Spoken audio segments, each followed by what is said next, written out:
मेरा ग्रीवेंस ये है कि मेरा केस खराब करने की कोशिश की जा रही है। मेरे केस में जो विटनेसेस हैं उनको हरास किया जा रहा है, मुझे थ्रेट किया जा रहा है।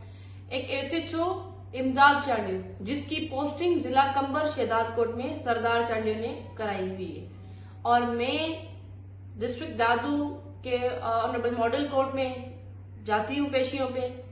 वो एसएचओ जिसका वालिद हमारे ट्रिपल मर्डर केस में जेल कस्टडी में, इमदाद चांडियो की जानिब से हमारी सिक्योरिटी के मामलात में इंटरवीन करने की कोशिश की गई।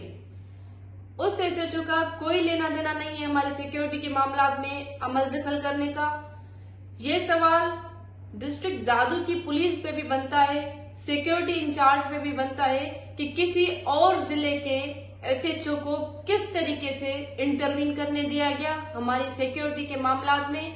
वो एसएचओ पुलिस घाट पे वहां पे बैठकर इनके साथ गपशप करता रहा, इनको इंस्ट्रक्ट करता रहा, इनको बताता रहा कि आप इस तरीके से चेकिंग करें, और उसने खड़े होकर हमें ये पैगाम दिया कि ये सिस्टम कातिलों के साथ है, सिंध पुलिस कातिलों के साथ है। एक कातिल का बेटा किस तरीके से हमारी चेकिंग करा सकता है, क्यों करा सकता है। जब मैंने शिकायत डीआईजी लाड़काना से की तो डीआईजी लाड़काना की जानिब से इसमें कोई इंसाफ तो नहीं किया गया, उल्टा मुझे उनकी जानिब से भी हरास किया गया, थ्रेट किया गया, जिसका सबूत सबने देखा कि एक प्रेस रिलीज जारी की गई डीआईजी नासिर आफ्ताब के तर्जमान की जानिब से।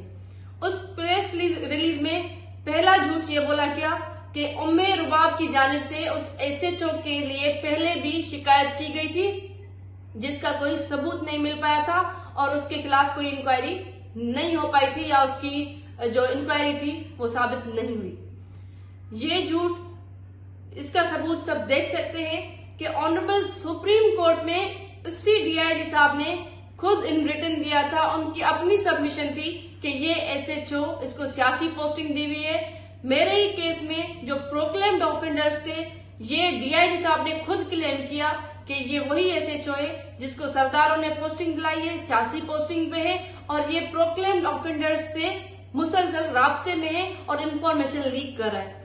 अब मैंने जब शिकायत की तो डीआईजी लाड़काना की जानिब से यह मौक़िफ़ था कि अगर आपके पास कोई सबूत है तो आप हमारे पास लेके आए। उन्होंने कोई प्रेस रिलीज जारी की तो मैं उनको उनका ही लिखा हुआ लेटर, उनकी ही सबमिशन जो ऑनरेबल सुप्रीम कोर्ट में दी गई है वो दिखाती हूँ कि डीआईजी साहब, ये मैं नहीं बोल रही थी, ये आपने खुद बोला है कि एसएचओ इमदाद चांडियो को सियासी पोस्टिंग दी हुई है। आप मुझे बताएं कि 2 सालों के बाद आप ये क्लेम कर रहे हैं कि वो मेरिट पे आया है। उसी डिस्ट्रिक्ट में वो कैसे मेरिट पे आया है। सिंध पुलिस अब कातिलों के साथ सरेआम खड़ी हुई है।